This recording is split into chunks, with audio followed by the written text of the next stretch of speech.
A left-wing candidate named Salvador Allende was gaining popular support.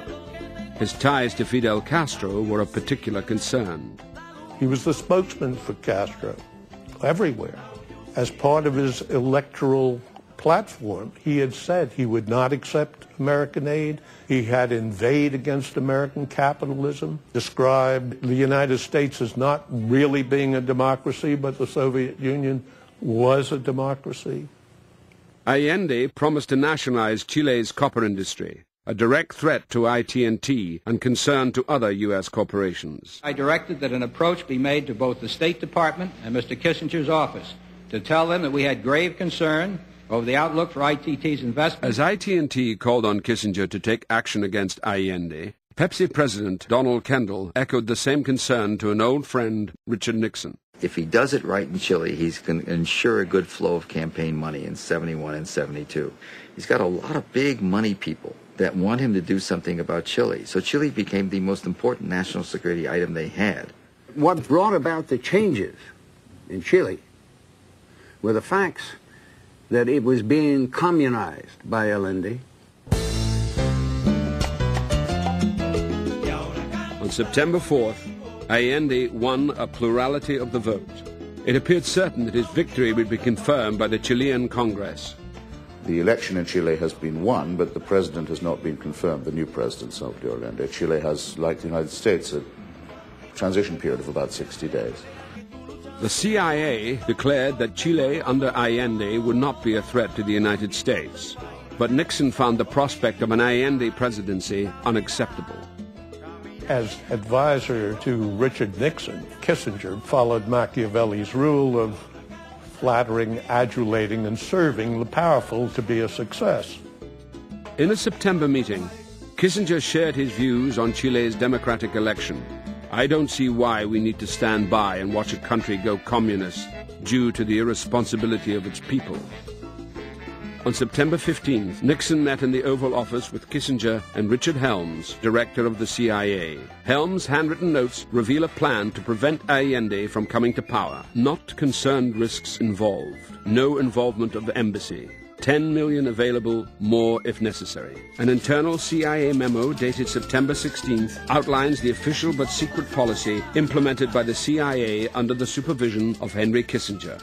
Kissinger asked Helms to report directly to him on the details of coup operations. Concealed from the Departments of State and Defense, as well as the U.S. Embassy in Chile, this plan for covert action became known as Track 2. Of course, that was a broad policy. I make no excuses for that. It should have been. Another Marxist regime in the hemisphere? No. In a meeting with Haig and others, Kissinger emphasized that drastic action was called for to shock the Chileans. Kissinger really became the general manager of this covert operation, representing the President of the United States. He ignored the advice of his own staff that a coup was not possible. I decided to start sending these increasingly worrying alarms to Kissinger, that anything that might be tried would be an utter failure. The Chilean military was not going to engage in anything. Allende was certainly going to be elected. Nothing could stop it. Kissinger swept aside these objections and pressed the CIA to go forward to foment a military coup.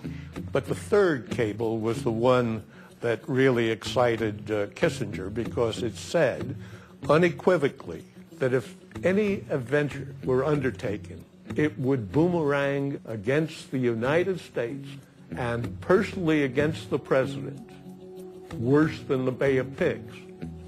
That was the cable that got me a summons home right away, because they thought I had stumbled on their plot. Fine, we'll call you later. So I flew to Washington. The president greeted me. He then launched into a denunciation of Allende. He kept hitting his hand like that. He was going to smash Allende economically. Kept referring to him as that bastard, that SOB. He was going to smash him. With the inauguration approaching, word of possible covert action against Allende reached General René Schneider, head of the Chilean military. Schneider announced he would uphold Allende's confirmation by the Chilean Congress. He was unaware that men from within his own ranks were being recruited by the CIA. Mi padre era una persona muy tierna, sí. Mi papá era una persona que no mentía, que lo que decía lo cumplía. Y la ley significaba que la decisión de quién era presidente de Chile la había tomado el Congreso. Esto obviamente a sectores no les gustó y comenzaron a atacar a mi padre. The senior military officer, General René Schneider, is thought of as the principal obstacle to a military coup because he believes the Chilean armed forces take their oath only to the Constitution. In Santiago, the CIA helped design a plan to kidnap Schneider. They thought they would provoke the military into declaring martial law, suspending the elections. The CIA's Santiago station chief cabled Washington. General Schneider is the main barrier to all plans for the military to take over. Washington cabled back, constant pressure from the White House, more important than ever to remove him. It's therefore decided Schneider must go. And for this task, men of proven record of criminal violence are recruited. They are given sophisticated assassination weaponry through the United States diplomatic bag. A Track 2 CIA communique confirms this. The cable reports that plans against Schneider were moving along, requesting 8 to 10 tear gas grenades, 3 .45 caliber machine guns with 500 rounds ammo each. And they're given large financial inducement. The money was gathered and handled through CIA channels back left with me. No one sat on it long enough to hatch an egg. It was too hot to hold. In late September, Weimert, then U.S. military attaché, had been secretly assigned to work directly with the CIA in Santiago. An avid equestrian, Weimert's love of horses had made him a close associate of officers in the Chilean military, an ideal go-between. The CIA station gave Weimert a war chest of cash to pay out to anti-Allende groups. I couldn't put it in my office safe. So I stuck it. It was done in long rubber bands, 250,000. And I put it in my riding boots, and no one else moved the boots but me. And that was the best place to keep it.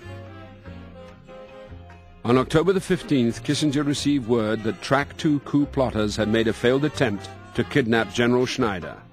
In a meeting with the CIA, he expressed his concern that plans for a coup at this time cannot succeed. In his memoirs, Kissinger would later write that he had turned off Track 2 at this meeting. But the very next day, the CIA sent a cable to Chile. It is firm and continuing policy that Allende be overthrown by a coup. It is imperative that these actions be implemented clandestinely and securely so that the United States government and American hand be well hidden. If you're Henry Kissinger, everybody knows what you want. Does he know that they know what he wants? Sure. Does he know what they're going to do or how they're going to do it? Are you kidding? Anybody that would tell him what's going to happen is never going to do a briefing again. Do you really think somebody would take a piece of paper into the White House to say a consequence of this may be the death of somebody? Do you really think so? No. Immediate Santiago, submachine guns and ammo being sent by regular courier, leaving Washington 0700 hours, 19 October. Due arrive Santiago late evening 20 October or early morning 21 October. Preferred use regular courier to avoid bringing undue attention to operation.